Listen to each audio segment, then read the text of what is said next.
For today's video, pabiyahe tayo ng San Juan ngayon. Ang gagamitin natin na motor, ito si Honda Beat 2023 model. Pero papalitan ko muna siya nitong headlight KRX na brand. LED rin tong nakalagay sa kanya, pero nahihinaan na ako sa buga ng ilaw niya. Yung ating TBS XL100, yung na-buyback natin to sa sa napagbentahan noon. Kasi dadali natin siya sa Isabela. Doon na siya forever. Ginagawa ko na rin ng vlog to ngayon. Magmula nung na-buyback ko. Tapos bibiyahe ko to na Isabela. So pahinga muna silang dalawa. Ito ang gagamitin natin ngayon. Bali lalabas ko muna to para makita natin. Total madilim naman na. Para makita nyo kung gaano kahina na yung ilaw niya. So 900 yung odo niya. Bali ito bago na yung nito yung panel gauge, kasi ito yung previous na vlog ko na wala na yung niya yung fuel gauge tsaka yung odometer, kaya binilang ko siya ng bagong odometer. Tapos yung pala zero pala, bumabalik sa zero pagka sinalpak mo, kasi plug and play lang naman yan. So ganyan kalakas yung ilaw, ganyan. Tapos yung tricycle, habang hanggat nakikita nyo pa sa mga vlog ko yan, available pa rin yan, binibenta ko pa rin yan. Yan dito.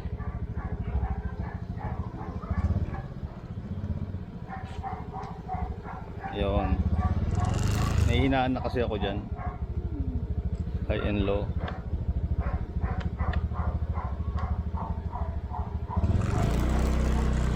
Try natin. So ito, madilim na part na to. High and low natin yan. Ayan. Kasi pag may kasalubong na yan na lalo yung malalakas na ilaw, wala na, bulag na, nawawala na yan Tapos parang lang, ang liit lang nung nasa sakop niya. So yung KRX, titignan natin pag kinabit natin. So itong sa headlight, sinusungkit lang naman dito sa ilalim yan. Yan, madali lang naman sa sungkitin. Yun. So ito yon, yung existing na nakakabit. Itong nasa kaliwa yung existing yan na nakakabit. Yung nasa kanan naman yan yung KRX. So ikakabit ko na tong nasa kanan. Dito lang padadaanin yung kamay sa Hindi ko alam kung kita kasi madilim. Sa ilalim lang din yun.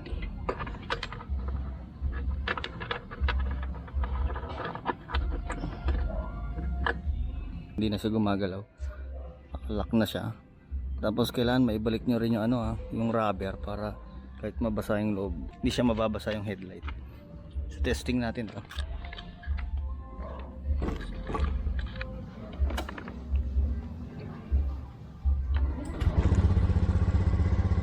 Mas tingin ko mas okay ito kasi bilog, mas malaki.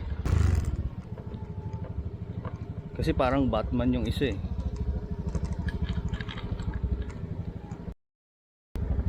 Mas okay siya, mas malapad ng konti. Tapos pag high beam mo siya, okay naman. So ito na lang yung gagamitin natin headlight dito. Bibihis na lang ako tapos biyahe na tayo ng San Juan. Itong tricycle hanggat nakikita nyo sa vlog, available pa rin to. For sale pa rin. Okay, 7:25 PM na. Biyahe na tayo ng San Juan, Manila. Let's go. Pero papagas muna tayo. Magpo full tank muna tayo dito sa Petron. Full tank lang.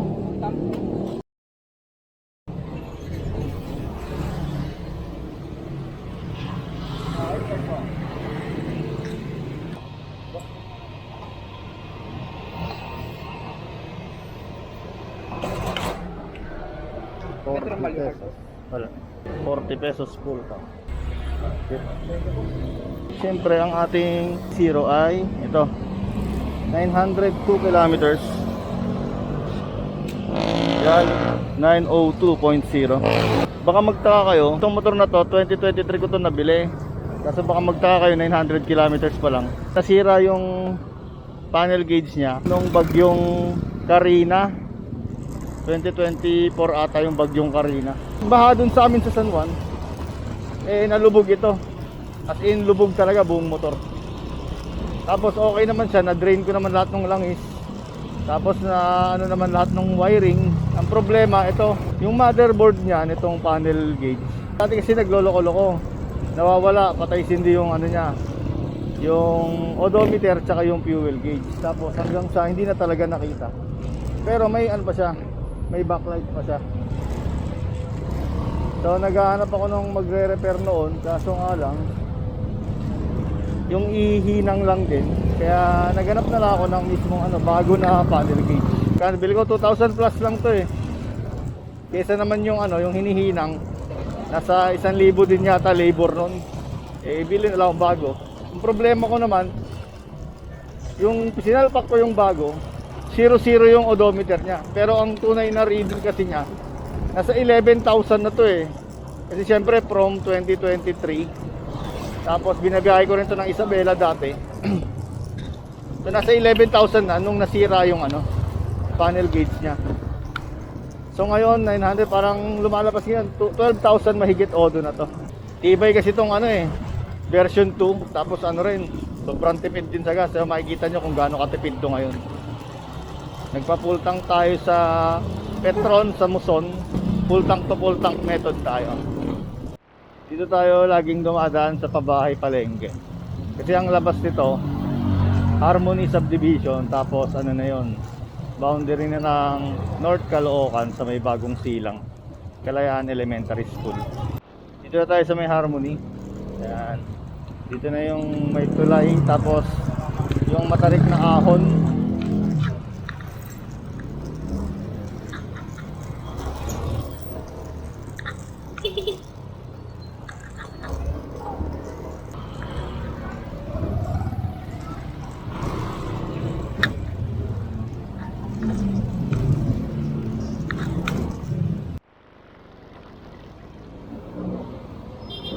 Pure Gold bagong silang. Auto check 905.3 km.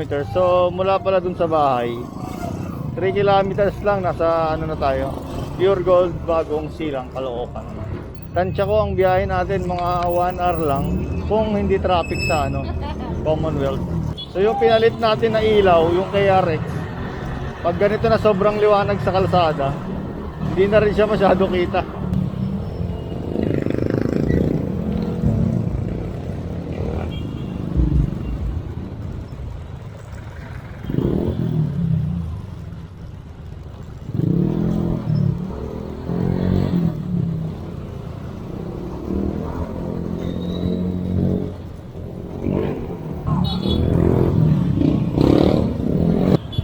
Traffic yata doon.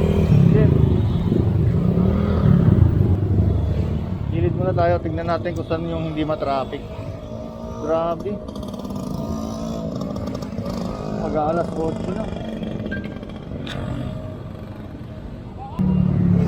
Traffic din hanggang ano. Ito medyo okay dito. Traffic yung papunta dito galing ng Nova Bayan. Pero yung papunta tayo ng Nova Bayan, hindi traffic. Sa parte kasi mula crossing hanggang papuntang Commonwealth, ano na eh, pulang-pula na sa mapa. Dito ang pula lang yung mga pabalik. Pero kami na ano, southbound, medyo ganito, nakakausad-usad naman. Ayun o, yung pabalik sobrang dami. Pagka ganyan na may mga kasalubong ka na ano, pagbigyan na lang, kasi dapat sa kalsada bigayin naman talaga. Walang payabangan dito. Dapat tulungan lang paano kayo makakadaan ng ano, maayos. Kagaya nito, sinasakop nila yung lane namin. Siyempre mga pauwi yan eh. So hindi kailangan ng init ng ulo. Iba kasing sasakyan, iniipit nila yung mga motor na ganyan. Yun o, grabe yung traffic pabalik o. Kahit saan talaga pagka December, sobrang traffic. Wala kang mapipili na daan. Pipili mo lang oras, kung ano oras ka babiyahe. Kasi kahit umabot ng alas 12, grabe, traffic pa rin siguro kasi nga daming taong pauwi. Mga Christmas party, mga party-party na iba. Sabado pa ngayon, Saturday, inuman. Uy, dito na na-traffic ulit. Grabe.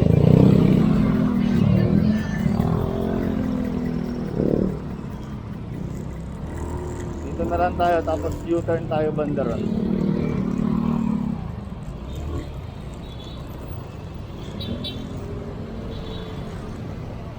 U-turn. Diba? Daming gumagawa niya kasi nga tagal yan. Kaysa maghihintay tayo doon, ganoon na lang, U-turn.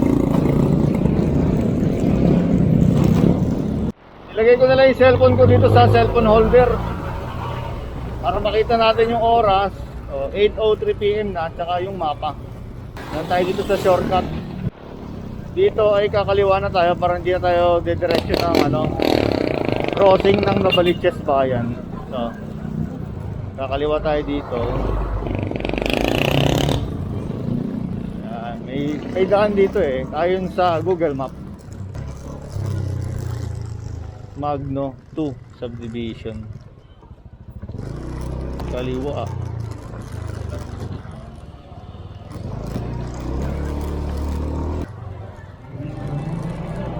So ito ang exit.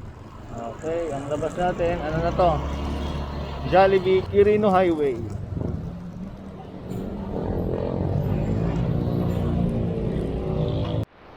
Dito sa may SNR Fairview, ay SNR Commonwealth yan, kakanan na tayo dito. Tapos ayon sa Google Maps, na-check ko kanina, pinapadaan niya tayo sa Circle, tapos Quezon Ave, papunta ng Aurora Boulevard. Siguro dun yung hindi masyadong traffic.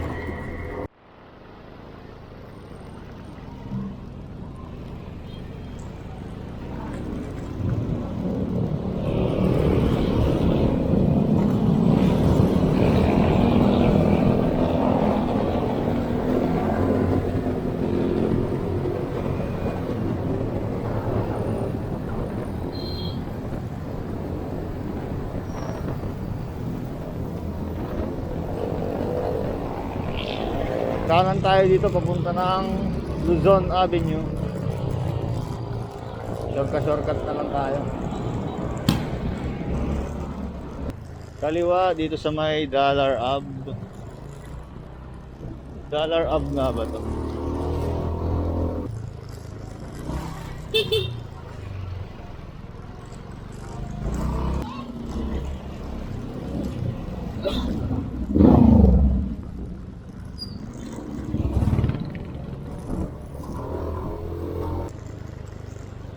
Tapos kanan dito sa may papuntang Bistecville.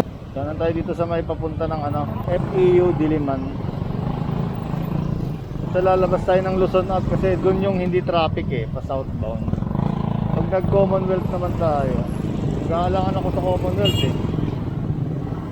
Green naman dito, kaso nga lang baka biglang mag traffic. So dito na lang tayo, FEU Diliman. Barangay sa Uyo na.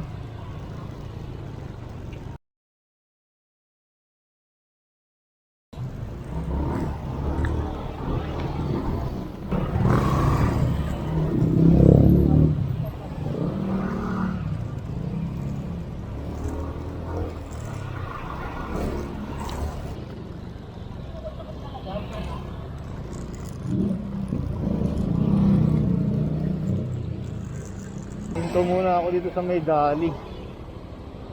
Palitan ko lang yung ilaw kasi parang nahihinaan ako Kaya dinala ko to Time check 8:25 PM.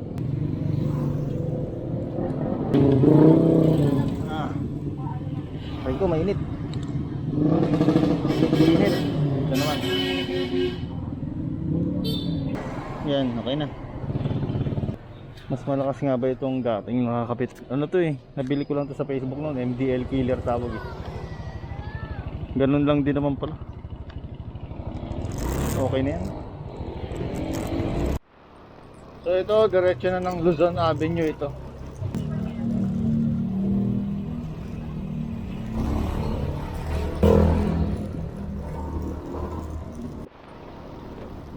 So ayan, nandito na tayo sa may Luzon Avenue. Auto check tayo, 924.5. So tayo ay 22.5 km from Muson. Dito pwede na tayong lumabas siguro ng Commonwealth. Hindi naman na siguro traffic banda rito. Kala ko hindi na traffic, yung palabas sobrang traffic. So akit na lang tayo ng ano, tulay. Pupunta ng UP. Diretso na tayo ng UP. Magkakamyas na lang ako. Kamyas Kamuning. C5 ata ito eh. Tagal ko na kasing di dumadaan dito, nakalimutan ko na.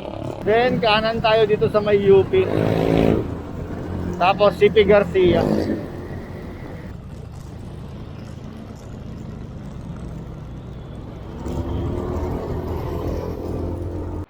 So Commonwealth pa rin talaga yung labas natin kasi meron palang ano dito, food festival sa may Maginhawa. So sarado yung ano, Tagusan sa may Barangay Cruz na Ligan.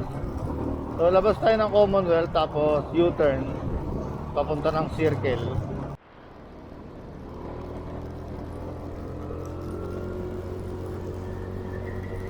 Medyo challenging dito kasi mag-U-turn tayo eh.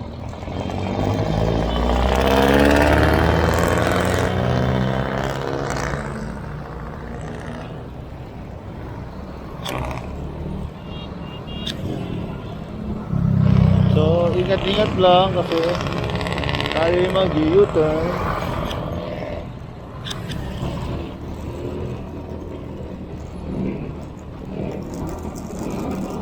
Bibilis kasi kaya ang hirap makapasok agad sa kaliwa. Bilisan na rin natin. Kaso hindi kasi pwedeng mabagal dito sa Commonwealth eh. Go!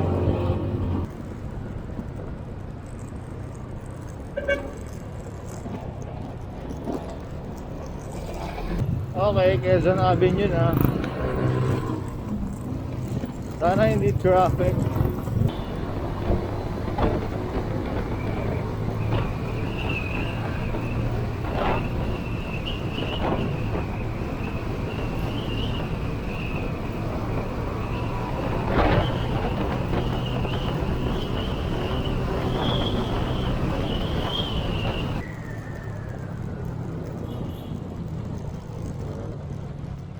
Time check 8:52 PM.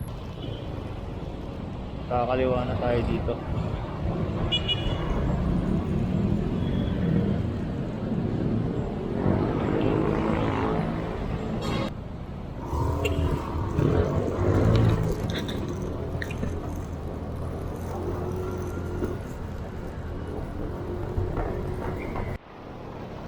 Okay, SM Santa Mesa na.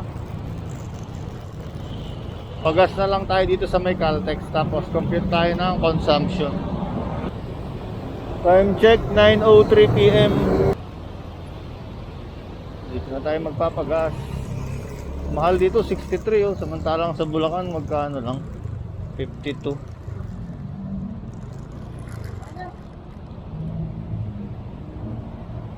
Full tank ba?